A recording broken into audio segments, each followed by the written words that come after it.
Weeks ago, our next speaker was marked quite rightly as our culture spokesman, here to give a tribute to Her Majesty the Queen. I am now delighted to introduce him both as our culture spokesman and our London mayoral candidate for 2016. Here to give a tribute to Her Majesty the Queen, Mr. Peter Whittle.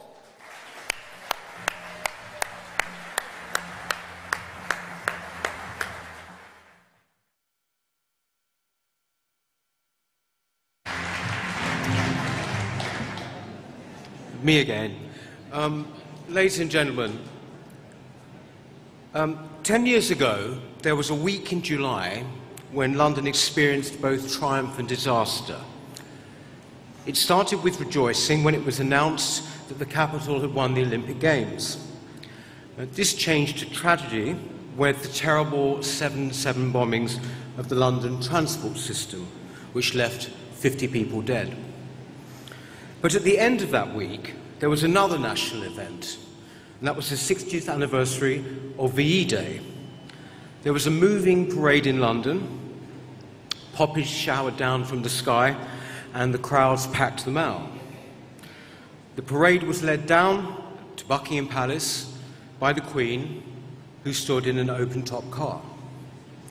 Now, this event, a commemoration of one of the most important dates in our history, had taken on an extra dimension in the light of what had happened that week. But it also served to illustrate one of the great strengths of constitutional monarchy. The Prime Minister at the time, Tony Blair, was a divisive figure. After 7/7, it would have struck most of us as odd or awkward to have looked to him to have been some kind of rallying point. But we could go and cheer our monarch, and indeed in that week to make a gesture of national solidarity, in the knowledge that we were not also expressing support for one particular course of political action. So the symbolic and practical importance of this division between the head of state and the head of government can never be underestimated. And as we celebrate what is now the longest reign in British history, the longest in 1,000 years of the monarchy, it is clear to us as never before that the Queen has been a brilliant head of state.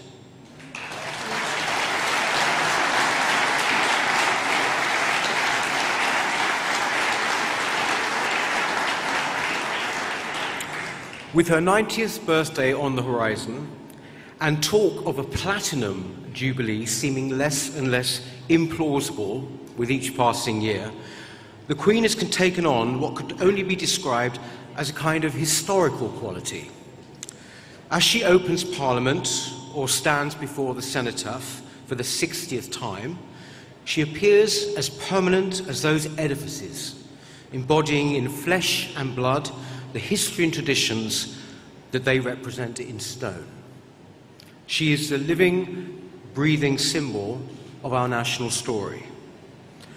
Now, attributes which were once satirized, her voice, her manner, the wave, the style which seems immune to fashion, they are now accepted as illustrations, as symbols of an unchanging and unperturbable quality which most people not only accept about her, but actively appreciate. It is in fact the gnashings and the wailings of the Diana years which today appears slightly odd to us, alien and even faintly embarrassing. Now, when in July the Sun published pictures of the Queen as a child giving a Nazi salute, apparently under the supervision of her uncle, the Prince of Wales, the most striking aspect of it all was the response. Outrage was directed not at the Queen but at the paper, and it came from all sides. The unfairness and opportunism of it confirmed Sun haters in their contempt for the paper, while others pointed to the long-standing republicanism of Rupert Murdoch as the main motivation. But if it had not been dismissed so quickly, it might have seriously impaired these month's celebrations. But the fact that it did not is evidence of the universal regard in which Elizabeth II is now held. Her popularity today is back to the same level it was that she enjoyed at her accession in 1952. Then she was adored, revered, in fact, as some sort of quasi-mythical figure, the youthful symbol of a new Elizabethan age. But the respect that she is accorded now is based on something quite different. It has been earned and attaches solely to her. For during the intervening 63 years, habitual deference as a characteristic in British society has completely disappeared. The point or otherwise of the monarchy as an institution is more openly weighed up. The Britain-hating left, and we see a lot of those these days, oppose it in the same way they despise patriotism. On the right, the purest free marketeer ideologues dislike anything which cannot be bought and sold. And indeed, like Victoria, Elizabeth II has endured periods, most notably during the 1990s, when republicanism appeared to enjoy a short lease of life. But despite all this, support for the institution of the monarchy remains remarkably steady. Opinion polls always put it at around 75%. Republicanism never really rises above 18%. And the fact that the monarchy enjoys such great public support in such a transformed landscape is partly down to the position it holds within our strange British psyche. It is partly down too to a sense that anything deemed organically of this nation must be held on to when so much appears to be going. But of course, it is also down to her. She has never deviated from her vow, made as Princess of Wales at the age of 21, to dedicate her life to the service of this country and to the Commonwealth. Unlike Victoria, she has always been the most visible of monarchs. She once said herself, "I have to be seen to be believed." She is the global face of Great Britain. The Foreign Office would perhaps call her the greatest weapon in their armoury of soft power. Or, as the current political elite would undoubtedly phrase it, she is the strongest exponent of brand Britain. But I think our own leader put it best this week when he said that she is the greatest ambassador this country has ever had.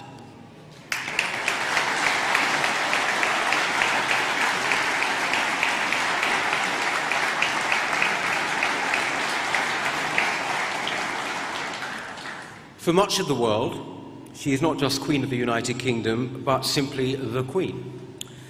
Any of us who've travelled will know this to be true. Most people would scarcely know the name in other countries of our Prime Minister, but they always want to know about the Queen or her son or grandson. She's the most widely travelled of monarchs. And her obvious devotion to the Commonwealth has kept that institution alive in the face of indifference from successive governments. The fact that its role is now discussed with renewed interest in political circles, that it is once again being taken seriously as a possible part of Britain's future, must be very gratifying to her. Keeping it alive must surely count as one of her greatest personal achievements.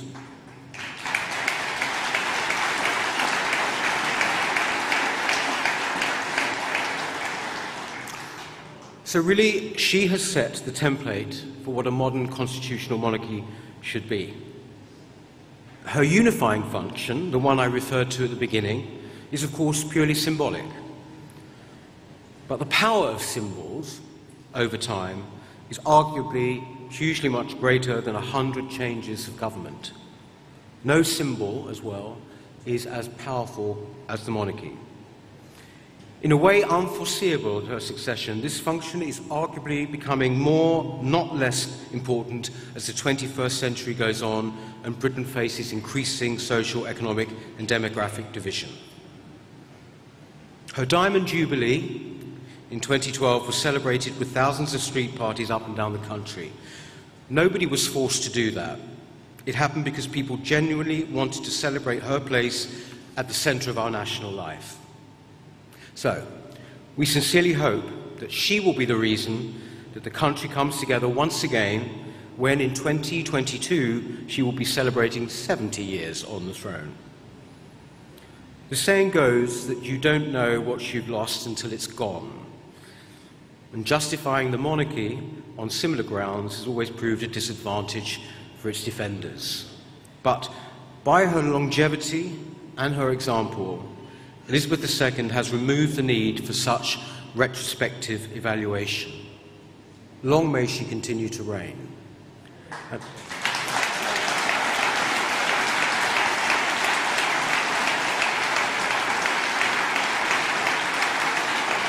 And I think we really should end on a proper note, traditional note. So, 3 cheers for Her Majesty the Queen. Hip hip. Hooray! Hip hip. Hooray! Hip hip. Hooray! Thank you.